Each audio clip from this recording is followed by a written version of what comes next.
Com mais de 28 anos de experiência no mercado mato-grossense e brasileiro, ele comanda uma empresa de tecnologia especializada no desenvolvimento de software sob medida para processos de negócio e atende em mais de 500 cidades de 17 estados brasileiros. No Nossa República desta semana, converso com o empresário Rodrigo Kimura. Na pauta, novas tecnologias e inteligência artificial. Rodrigo Kimura, Rodrigo, seja muito bem-vindo ao Nossa República. Olá, Mauro, tudo bom com você? Estou aqui primeiramente, obrigado aí pela participação, né? Estou aqui para a gente comentar um pouquinho sobre tecnologia, enfim, eu deixo o tema aberto para você e quero poder tirar as dúvidas aí de todo o pessoal. Rodrigo, hoje o grande assunto, eu queria começar logo sobre um assunto que está deixando todo mundo um pouco preocupado e outros muito entusiasmados, que é a tal da inteligência artificial. Depois a gente vai falar um pouquinho da sua empresa, dos seus negócios nos outros estados, mas esse assunto me parece extremamente interessante, né? Eu separei aqui algumas situações que eu gostaria que a gente começasse a falar primeiro sobre as vantagens dessa automação, as vantagens da inteligência artificial, o que traz de bom para o consumidor, para a pessoa comum que usa o computador, que usa a internet, que trabalha com isso. Como é que você vê a inteligência artificial sob o ponto de vista positivo? Vamos lá, se eu tivesse que resumir a inteligência artificial numa única palavra, eu colocaria produtividade.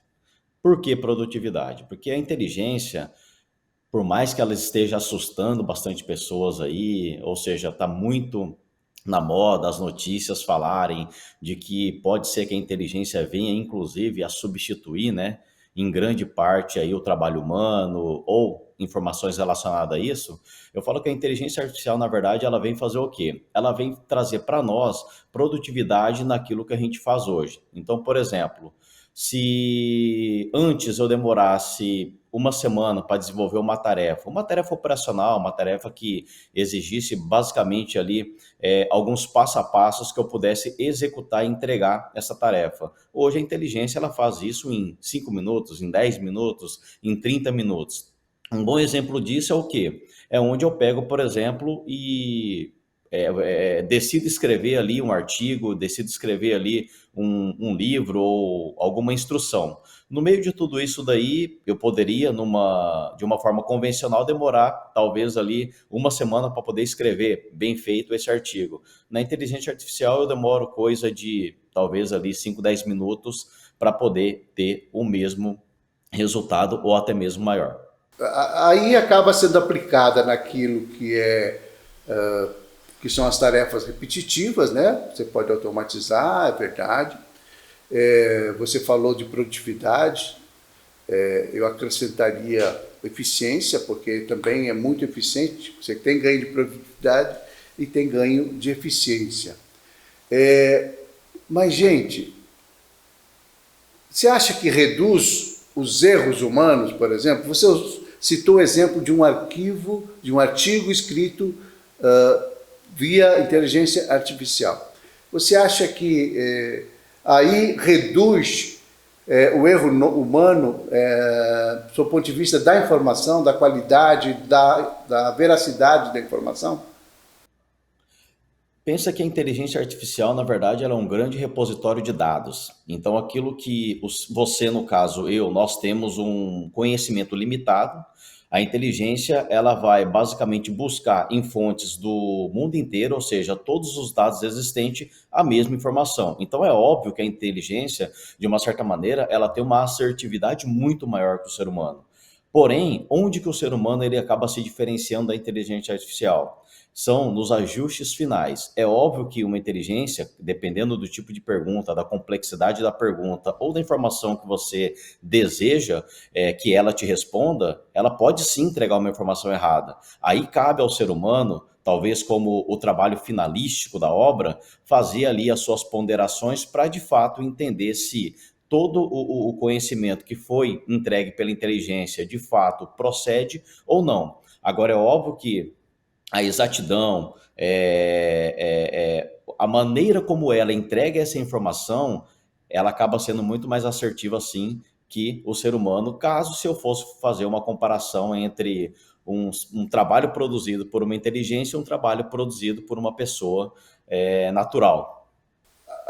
Esse banco de dados, essas informações utilizadas pela inteligência artificial estão nas redes sociais, estão na internet, né, no Google, enfim, em todas as plataformas, né? Ele busca isso e transforma isso num texto dentro daquele tema que você propôs, ou perguntou, ou sugeriu à inteligência artificial. Nós estamos falando aqui da onda da moda, que é o chat GPT, basicamente isso, né? Mas o que me preocupa? É uma das ferramentas, é verdade. Mas é a que está ganhando mais espaço hoje.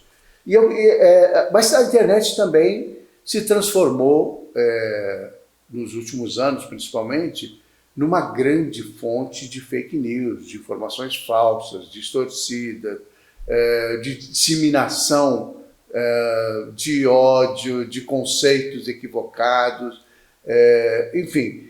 A gente assistiu, principalmente nos últimos 4 anos, as pessoas, muita gente foi doutrinada de uma certa forma por uma legião. Eu estou falando aqui de uma questão política, mas poderia ser sobre outro assunto qualquer. A inteligência artificial, nesse caso, ela não se alimenta também da informação falsa? Não se alimenta também daquilo que está equivocado do ponto de vista da informação, da verdade? Com certeza. Eu falo que a inteligência artificial ela é uma faca de 2 gumes. Então ela corta sempre para o lado bom e sempre para o lado ruim. A inteligência artificial, na verdade, ela é neutra. Assim como uma faca, se ela for bem utilizada ou mal utilizada. Se eu levo essa inteligência para poder, de fato, entregar bons resultados, resultados positivos, e aí eu posso citar, por exemplo, aconteceu agora, recentemente, uma notícia onde foi divulgado, né, lá em Hong Kong, que uma empresa avaliada acima de 2 bi, né, ano, ela teve o seu primeiro CEO, uma inteligência artificial. Né? Então, assim, para planejamento, para questão de assertividade em números, que a inteligência artificial ela acaba, de fato, sendo muito superior aí ao ser humano. Todas essas áreas e variações onde você precisa de dados muito exatos, principalmente, a inteligência, ela de fato, ela vai ter aí uma notoriedade e um despontamento acima daquilo que talvez o ser humano teria. Agora, eu posso usar isso para o lado ruim também? Óbvio que eu posso, né? Então, eu posso começar a criar alguns conceitos ou algumas ações que a inteligência possa, de uma maneira, me ajudar, né? A fazer também coisas erradas, a disseminar exatamente fake news, ou a passar instruções que possam levar a talvez aí um acesso não legal a alguma fonte de dados. Eu acabo quebrando, né? Por exemplo, vou dar um exemplo bem simples aqui. Como que eu quebro o Wi-Fi do meu vizinho, né? Você consegue fazer isso através da inteligência artificial, mas fazendo as perguntas certas para ela. Então eu falo que assim, a inteligência você pode usar ela para o lado bom e para o lado ruim. O importante é que nós, seres humanos, por isso que eu sempre falo, nenhuma criação, nenhuma invenção humana, ela vai ser superior a você, ser humano, que é uma criação divina. Então, partindo desse ponto, o que eu entendo? Que nós, seres humanos, nós estamos usando uma ferramenta que tem um poder em potencial de revolucionar tudo aquilo que a gente está fazendo hoje, mas levando isso, inclinando isso, de fato, para poder entregar resultados positivos que vão fazer a gente avançar naquilo que a gente precisa, principalmente a nível de tecnologia, a nível de produtividade, a nível de entrega, né? Dentro de alguns tipos de funções, por exemplo, dando para nós, seres humanos, mais tempo para poder desenvolver, inclusive outros papéis que hoje, até por conta de uma sobrecarga de trabalho, a gente não vem desempenhando muito bem. Coloca uma frase que eu gosto de citar muito, né, em relação à inteligência artificial, que eu sempre digo que a inteligência ela não está vindo para poder substituir o ser humano. Ela está vindo para, na verdade, devolver ao ser humano a humanidade que ele perdeu. Perdeu em que sentido? Perdeu fazendo coisas desnecessárias, perdeu fazendo atividades que podem ser automatizadas e que a inteligência pode nos ajudar em relação a isso e que a gente não está, de fato, permitindo que isso aconteça. E aí acaba deixando certas coisas importantes para trás e coisas corriqueiras a gente acaba dando importância demais. Então, se a gente souber e com sabedoria utilizar a inteligência artificial para poder potencializar os nossos resultados, eu acredito que a gente vai avançar muito tendo ela como parceira aí do nosso dia a dia. Agora, Rodrigo, você tocou num ponto sensível dessa ferramenta, que são os valores éticos, os valores morais, que são os princípios. Até que ponto a inteligência artificial consegue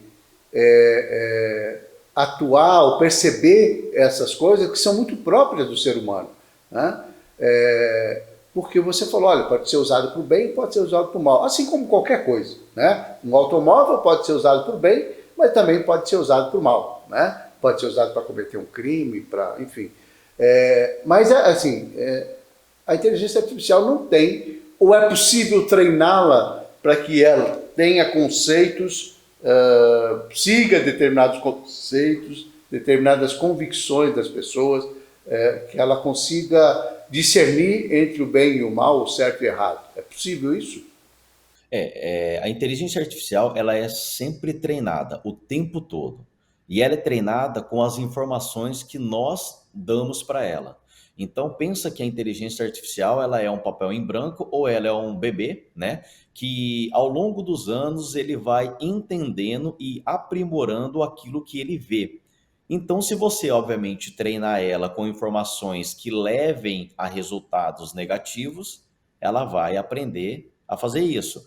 Se ela for treinada ou se ela tiver informações que vão fazer com que ela possa ser um apoio positivo para poder entregar alguma coisa boa, ela também vai fazer. Então, baseado nesse conjunto de informações que nós entregamos para ela vai entendendo, ela vai assimilando e ela vai dando essas informações e vai, obviamente, entregar de uma maneira cada vez mais assertiva para você a informação que você pede para ela. Então, ela é como se fosse um papel em branco que você vai escrevendo, vai escrevendo, vai escrevendo, ao ponto de que ela vai começar a entender, dentro daquilo que você está passando para ela, o que é certo e o que é errado, o que é fake, o que não é, o que pode e o que não pode. Você falou também na questão da possibilidade de reduzir o emprego ou áreas de trabalho ou enfim, ter algum efeito sobre a questão humana. Quer dizer, a máquina passa a fazer determinadas coisas, o tempo ajuda muito e aí acaba que a pessoa pode eventualmente, isso é muito comum hoje, quer dizer, aliás, a tecnologia vem afetando o mercado de trabalho em todas as áreas, né? Existem diversas profissões que desapareceram à medida que a tecnologia foi avançando, né? Pessoas que tiveram que se readaptar ao mundo laboral por conta da tecnologia, e isso pode acelerar com o uso mais recorrente, mais frequente da inteligência artificial. Nós já temos algumas áreas, como por exemplo, antigamente você tinha aquele setor de aquelas operadoras de marketing que ligavam para você e ficavam falando. Hoje, basicamente, você faz o atendimento por um robô, né? Uma ferramenta de inteligência artificial, você organiza ela e ela responde perguntas a você e tal, e você não está mais falando, aquela pessoa que antes tratava com você não está mais naquele emprego, está em outro lugar, porque ali ele já perdeu espaço. Então a gente não pode afirmar assim, olha, não vai tirar emprego, porque vai afetar de alguma maneira, não vai, Rodrigo? Vai, é natural, né? Até o exemplo que você deu, Mauro, é bem interessante porque, por exemplo, olha só a observação que eu faço com relação a isso. Numa conversa, por exemplo, onde eu preciso fazer um contato com uma empresa e que antes eu tinha que falar diretamente com uma pessoa, hoje antes de conversar com essa pessoa, eu converso com um bot, como a gente chama, né? Um robozinho que você vai fazendo as perguntas, ou ele vai perguntando, você vai respondendo e vai desenvolvendo uma conversa. Até chegar num momento em que ele não tem mais capacidade para continuar aquela conversa, aí eu direciono para um ser humano. Então, o que aconteceu no meio de tudo isso? Não é que eu, de uma certa maneira, tirei o ser humano da jogada, mas eu diminuí o tempo na qual ele ficava disponível para poder responder a esse tipo de questionamento, a executar esse tipo de tarefa, né? Onde eu fizesse um contato com essa empresa e tivesse que tomar todo esse tempo. Então, na verdade, o que está acontecendo hoje? Para certas atividades e para principalmente atividades mecânicas, né? Aquelas atividades que a gente fala que são processuais, que é mais nítido a gente perceber hoje. Essas atividades, elas de fato vão diminuir hoje a dependência do ser humano, tá? Então, um atendente de call center, onde eu faça talvez um primeiro atendimento que não é tão complexo assim, eu posso substituir. Outro caso que aconteceu recentemente numa agência de comunicação norte-americana, foi contratado os 2 primeiros estagiários robôs, onde um era jornalista e o outro era um redator, né? Então, fazendo o teste exatamente para isso. Outros onde você pode fazer, usando a inteligência artificial, fazer análise de processos judiciais. Na área de desenvolvimento, que é a área na qual eu atuo hoje, onde demandas simples, processuais, de elaboração de documentação de sistema, ou coisas relacionadas a isso, mesma coisa. Eu não preciso mais ter uma pessoa dedicada para poder fazer aquele tipo de serviço, mas eu deixo de ter essa pessoa? Não, a pessoa está aqui ainda. Ela é importante dentro da empresa, mas ela é importante para quê? Para poder dar os comandos corretos para a inteligência, para que ela produza e, como refinamento final, essa pessoa vai fazer a parte finalística de toda aquela obra que está sendo desenvolvida, né? Então, eu ganho onde nisso daí? Eu ganho tempo, que antes eu demorava um mês para poder desenvolver um trabalho, hoje eu demoro talvez um dia. Agora, recentemente, foi feito um teste, não sei se você lembra, de um programa de videogame que o Atari tinha chamado Pong, né? É como se fosse um ping-pong. O Atari levou 3 meses para desenvolver aquele jogo. O ChatGPT, ou seja, a inteligência artificial, demorou 60 segundos para desenvolver o mesmo jogo. Ou seja, olha o tempo que eu ganho com relação ao mesmo resultado, ou até vezes muito melhor do que aquele que foi desenvolvido. Eu queria abordar uma outra visão, principalmente em relação ao chat GPT. Esse mecanismo, com acesso tão fácil, enfim, a pessoa com um computador em casa, com um laptop, com um celular, ele consegue produzir coisas que talvez eles não tenham conhecimento para produzir. A gente vai começar a ver pessoas se utilizando dessa ferramenta para suprir necessidades. Por exemplo, alguém que não é bom em redação, né? Começa a trabalhar com esse instrumento para substituir aí a sua dificuldade. Isso acaba trazendo também uma certa distorção naquilo que é no próprio mercado de trabalho, enfim. É possível que isso acabe afetando, né, e tenha que mudar outras regras. Eu vou dar um exemplo simples. Alguém que se candidata a um emprego e que produz todo o seu material de apresentação, a sua redação de apresentação, o seu texto sobre determinado assunto que seja exigido, via inteligência artificial. E aí é óbvio que ele pode ter uma avaliação acima do normal, né? E depois de contratado, quando ele precisar efetivamente executar aquelas tarefas, talvez ele não tenha essa condição, porque ele forjou uma situação, não é isso? Então, eu queria que se avaliasse isso e se existem caminhos para que essas coisas sejam solucionadas, porque vai implicar provavelmente numa mudança até na avaliação dos RHs da vida, testes presenciais e outras coisas para poder eliminar esse risco, na verdade. Exatamente. Eu falo que hoje a gente está passando por uma era da superficialidade.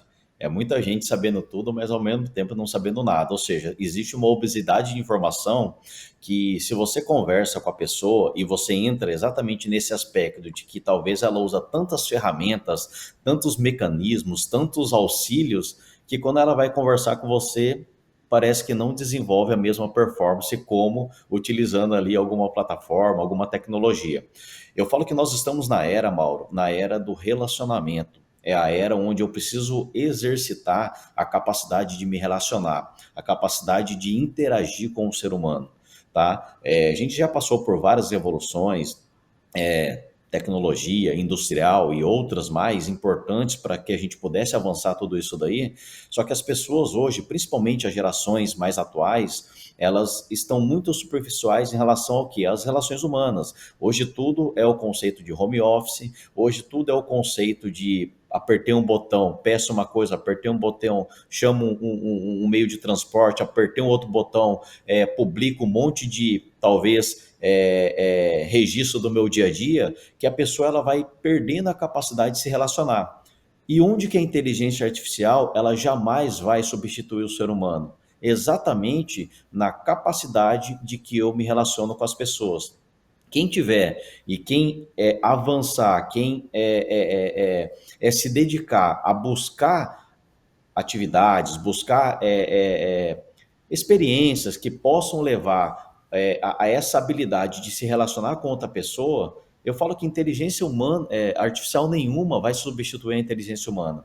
Tá? Agora, tudo aquilo que é lógico, tudo aquilo que é processual, tudo aquilo que é rotineiro, na grande maioria, isso com certeza vai ter sim os seus impactos, a inteligência vai vir gradativamente nos ajudando, nos apoiando, diminuindo inclusive a necessidade humana de certas operações. Por exemplo, antigamente, exames de sangue ou exames médicos ou cirurgias médicas era tão complexa, extremamente invasiva. Hoje, com um pequeno furo ou com um médico a quilômetro de distância, você opera uma cirurgia e com um nível de assertividade muito maior, talvez, como se talvez ele tivesse presencial, com menos desgaste, com menos equipe, com menos custo e, obviamente, com o objetivo final, que é talvez salvar aquela vida humana muito maior. Né? Então, tudo isso vem acontecendo de uma maneira que a gente precisa começar a nos dedicar àquilo que nós somos bons, àquilo que nós viemos fazer aqui nessa terra. Eu sempre acredito muito em propósito de vida. Né? Então, eu sempre falo que se uma máquina, se uma inteligência artificial, ela está tirando o seu sono, ela está, talvez, você está se arriscando a perder, talvez, o seu emprego por conta de uma inteligência artificial, eu acredito que você não esteja fazendo a coisa certa. Por quê? Porque nenhuma criação divina ela vai ser substituída por uma criação humana naquilo que ela de fato tem como propósito de vida. E a gente precisa começar a entender esses movimentos, o modelo de consumo, as interações humanas, ela vem mudando drasticamente nesses últimos anos. Nesses últimos 2, 3 anos, ela está mudando substancialmente, coisa que talvez em 20 anos a gente não experimentou esse tipo de mudança. A palavra inteligência artificial, ela não é nova, ela já é antiga, só que somente agora a gente está vendo talvez os benefícios, né, os impactos que ela vem causando no nosso dia a dia. Agora, é importante a gente ter essas observações, a gente fazer essas observações, é totalmente importante. Então, a gente precisa começar agora a nos voltar e a priorizar essas atividades na qual nós temos que nos desenvolver, temos que nos aperfeiçoar, que são as relações hoje humanas que a gente precisa começar a talvez voltar a desenvolver, coisa que a gente perdeu o costume ao longo do tempo. E mais do que isso, né, Rodrigo? Porque assim, a tecnologia veio para ficar, vai só avançar, não há como você não mudaria hoje para o telefone fixo mais, você nem usa mais. Aliás, virou coisa de museu em muitos lugares do tal do telefone fixo. Né? Você só usa o celular, você só usa a internet. Muitas coisas boas aconteceram a partir da tecnologia, até o fato da gente estar conversando, gravando uma entrevista com programas de televisão, assim, online, à distância. Eu aqui em Chapada dos Guimarães, você está onde? Cuiabá? Está em Cuiabá. Mas eu tenho feito entrevistas aqui com ministros de Estado, ministro do Supremo, ministro dos Tribunais Superiores, daqui em Brasília, com empresários em São Paulo, com uma qualidade que há pouco tempo atrás a gente não conseguia, né? Para fazer uma entrevista era só presencial, era uma montoeira de equipamento, muita gente envolvida. Hoje essas coisas mudaram muito. Mas o que me preocupa, e que eu acho que você, quando fala de relacionamento, de capacidade do ser humano, etc., você quer se referir à necessidade que as pessoas também precisam evoluir. Porque assim, hoje o que a gente tem de mais, que é tão evidente, é tão notório, as pessoas quase não leem mais, né? As pessoas têm preguiça, então preferem apertar um botão para ouvir o áudio, apertar um botão para ver o vídeo, para não precisar ler, estudar um texto grande, pegar um livro na mão. Isso tem sido muito difícil. Eu estou falando assim da totalidade da sociedade, não só daquele acadêmico, etc., mas do cidadão comum, cidadão que trabalha em profissões, o mecânico, a dona de casa, enfim, com profissões mais simples, mas que fogem dessa coisa da leitura. Como é que você vê, como é que aproxima essas pessoas, né? Principalmente os estudantes, porque ficou muito fácil fazer o trabalho de escola, né? Você digita ali, faça um trabalho assim, para apresentar. Em 30 segundos o trem está pronto, né? O máximo de trabalho que o estudante vai ter vai ser, se for o caso, escrever aquilo à mão numa folha de papel pautado e entregar para a professora. E não é um conhecimento dele, né? Então, assim, é possível você avançar com a tecnologia nesse sentido e, ao mesmo tempo, estimular a educação, fazer com que a pessoa estude, que a pessoa leia, que as pessoas não fiquem presas à facilidade da tecnologia? A facilidade ela é sempre um prato apetitoso, né? Principalmente para a nova geração. E dentro de todos os comportamentos que a gente costuma ver hoje, leitura de fato não é uma coisa muito comum de se ver. As pessoas não leem mais, não tem talvez aquele conteúdo, aquela conversa que você entende que a pessoa ela passou por uma experiência, por um processo de aprendizado, onde ela teve que ler um livro de 100, 200 páginas. Hoje, as pessoas elas se focam muito em duas variáveis, principalmente quando se fala em tecnologia. Por exemplo, esse tipo de entrevista ou esse tipo de conversa jamais existiria se a tecnologia não estivesse aqui. Ou seja, a tecnologia, ela, assim como a própria inteligência artificial, ela vem para poder democratizar o acesso à informação. É óbvio que na democratização do acesso à informação, muitas coisas acabam atrapalhando.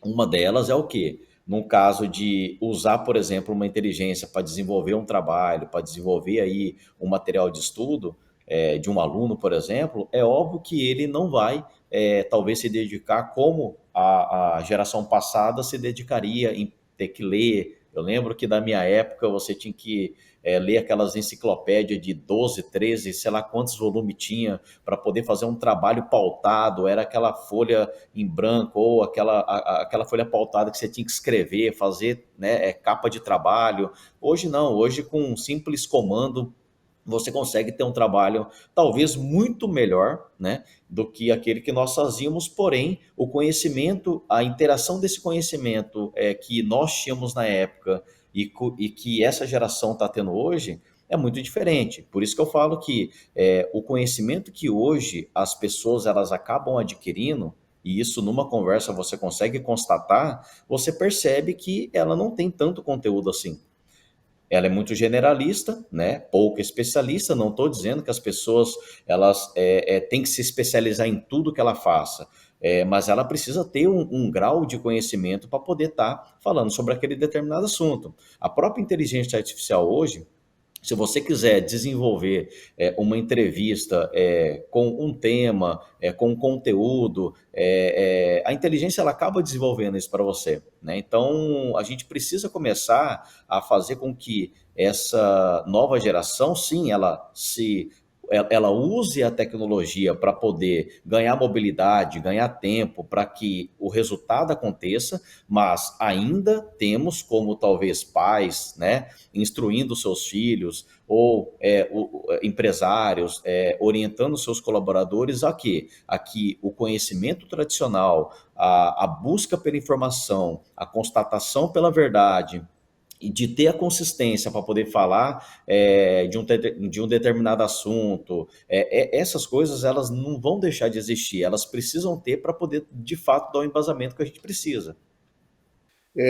Nós vemos desde o ano passado, ou retrasado, uma expectativa muito grande em relação à 5G, né? A internet 5G, porque nós teríamos a chamada internet das coisas. Isso tem muito a ver com a questão das smart cities. Então, eu queria que você colocasse para nós se já é possível sentir esses efeitos na nossa casa, no dia a dia, nas atribuições que nós temos, se o 5G já começa a se fazer presente ou ainda estamos numa fase de desenvolvimento?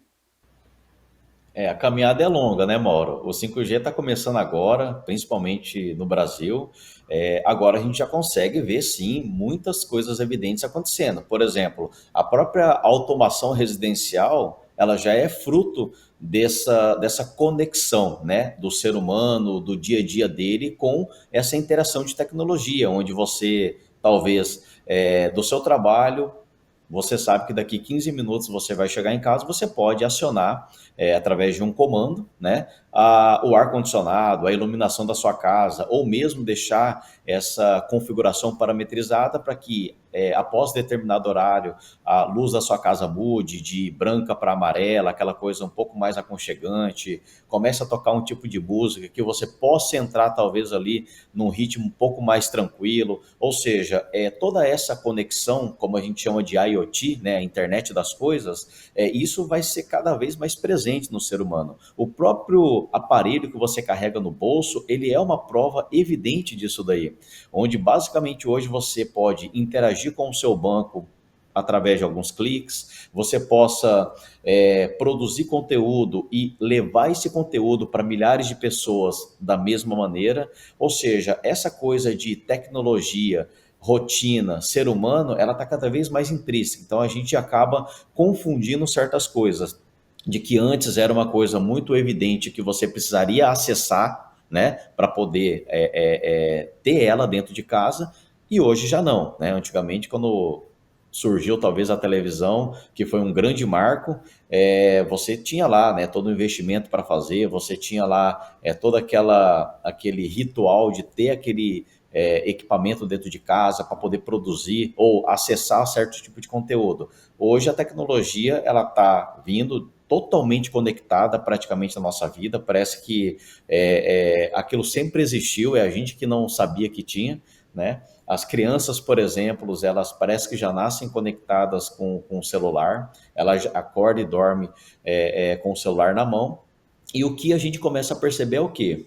É que a gente está confundindo um pouco o que, que é real e o que, que é virtual. E nós precisamos começar a ter, sim, né, limites para as coisas, para que a gente talvez não talvez se engane em acreditar que o nosso mundo real é o mundo virtual que a gente está vivendo hoje. Tá? E vice-versa também, é começar também a valorizar certas coisas, porque eu falo assim, às vezes quando você está muito conectado, você acaba não entendendo o que, que é, de fato, vida, né, humana e o que, que é vida virtual. Então, eu brinco que a tecnologia, ela aproxima quem está distante e ela distancia quem está perto. Então, a gente precisa ter o discernimento e a sabedoria para usar bem todas essas coisas, essas ferramentas, para que a gente possa, de fato, ter aí, sim, um bom uso daquilo que nos chega a nível de tecnologia.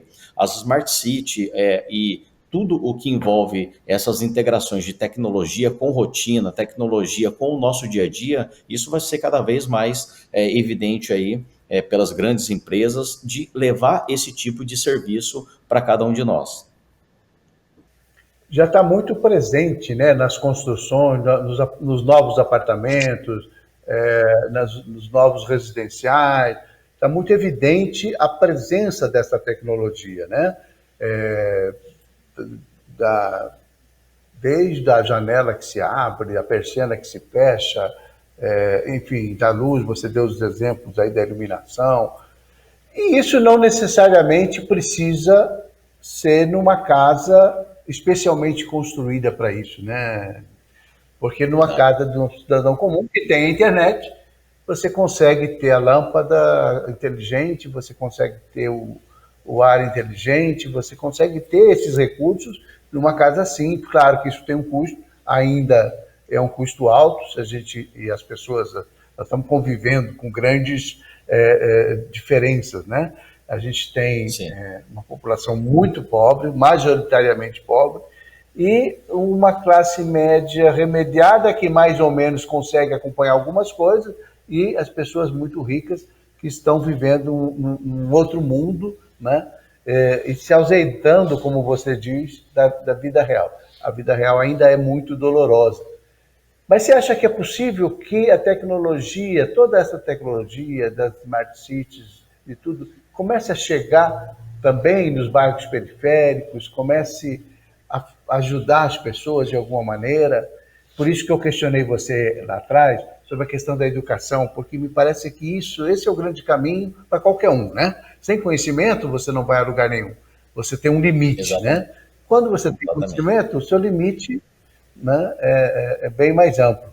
É dolorido muito o seguinte, infelizmente, o acesso a tudo isso que a gente está comentando aqui, ela não é para a grande maioria das pessoas. Eu falo que existem hoje uma grande população e talvez uma considerável participação de pessoas que ainda não têm nem saneamento básico. E a gente não precisa sair para muito longe ir para esses países de alta vulnerabilidade social para poder constatar isso. Se você for aqui em Cuiabá e em alguns bairros periféricos, as crianças ainda estão lutando para poder se alimentar. E isso não está muito longe da gente.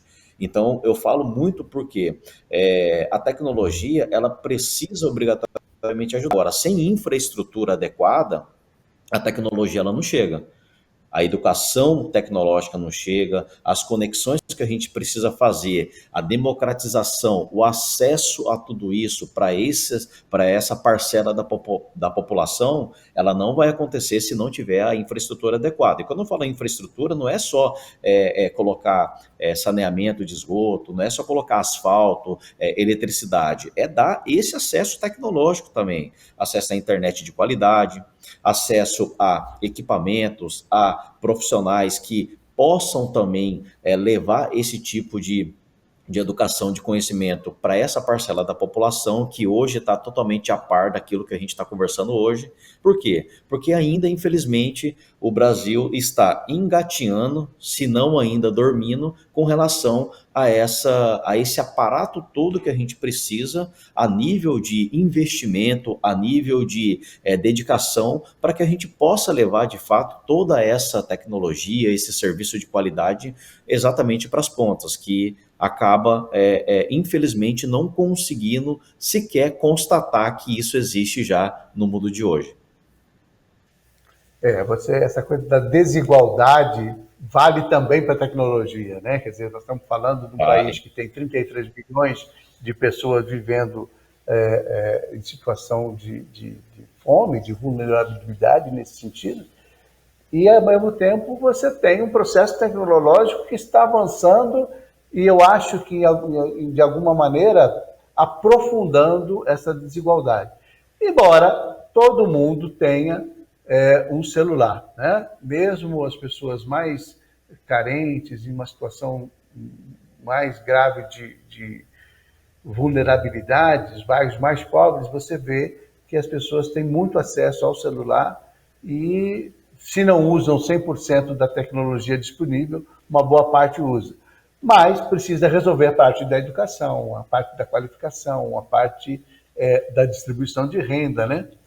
Eu queria falar um pouquinho da sua empresa, antes da gente concluir, que é o seguinte, Rodrigo, me chamou muito a atenção o fato de uma empresa mato-grossense, e não deveria, porque tem vários exemplos de empresas de Mato Grosso que são cases mundiais, né? Temos uma Marge aí, outras empresas locais com uma performance importante mundo afora. Mas a sua empresa na área de tecnologia atende aí 17 estados, mais de 500 cidades, e com desenvolvimento de software premiado, aí, principalmente nesse setor de Smart Cities. Queria que você falasse um pouquinho da sua história, da história dessa empresa. Bacana. A Connect, ela tem 28 anos já, tá, Mauro? Já tem uma jornada interessante aí dentro desse mercado e nós nos especializamos em desenvolvimento de software. Por mais que o software é o veículo que a gente utiliza para fazer os nossos negócios, eu falo que a Connect, na verdade, ela não é uma empresa de software. Eu falo que a Connect é uma empresa de relacionamento. Olha só a importância disso daí, né? O software, na verdade, é o mecanismo, é a materialização daquilo que eu interajo com você, com os meus clientes. Obviamente que eu vou entregar um produto final para ele, um sistema, um serviço de tecnologia lá na ponta, mas o que diferencia a Connect hoje no mercado é o quê? É a capacidade de se relacionar, a capacidade de entender o nosso cliente naquilo que ele precisa. Então, nós somos muito mais uma empresa de consultoria, de gestão, que entendemos de gestão, que entregamos software para a gestão e nós precisamos, através dessa capacidade de abstrair, de tirar essa informação do cliente e trazer para dentro da Connect, entender o que ele precisa, desenvolver um sistema adequado e customizado para ele, para que ele possa, de fato, trabalhar dentro do seu processo de negócio. Né? E a Connect, ela hoje desenvolve sistemas, então não importa o segmento, não importa o desafio, o que a gente precisa é entender o que você precisa para poder, de fato, transformar isso em um sistema e esse sistema ajudar você e apoiar você naquilo que você precisa dentro do seu negócio. Querido, eu agradeço muitíssimo a sua participação aqui no Nossa República, estamos de portas abertas. Tecnologia sempre é um assunto que atrai a atenção das pessoas, as pessoas estão cada vez mais curiosas, querendo entender, porque é muita informação, né, Rodrigo? É muita coisa Bastante. Nova a todo instante. Né? Obesidade, né, de informação. E assim, é preciso que a gente discuta mesmo alguns conceitos, né? Que a gente não se afaste daquilo que você fala de relacionamento, e que eu acho que são os princípios, a condução ética da nossa vida, né? Que a gente use a tecnologia de uma forma saudável e que seja boa para todos. Eu tenho certeza que você difunde essa ideia e por isso você está aqui conversando comigo na Nossa República. Obrigadíssimo. Exatamente. Seja sempre bem-vindo, tá bom?